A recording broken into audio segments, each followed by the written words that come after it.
The development of martial arts in the East, compared to their relatively limited evolution in the West, can largely be attributed to differences in societal structures and conflict resolution systems.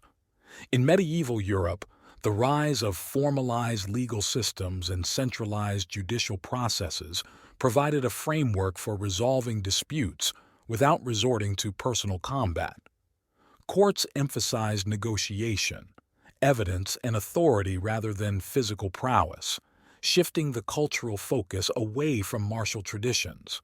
While duels and feuds were initially part of Western culture, they gradually declined as centralized governments viewed such practices as threats to public order, promoting arbitration and legal remedies instead.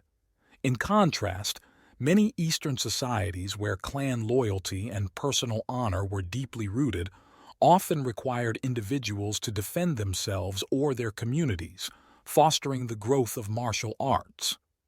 Additionally, Western martial training was largely confined to military contexts.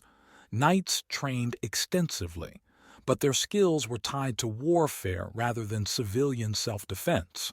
In the East, martial arts often developed among civilians, monks, or smaller warrior groups, embedding them into everyday culture and spirituality. The West's technological advancements, particularly the adoption of firearms, further reduced the need for hand-to-hand combat skills.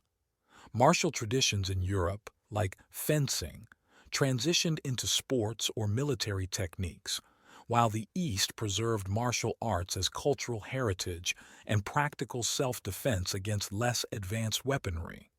Philosophical and religious differences also played a role.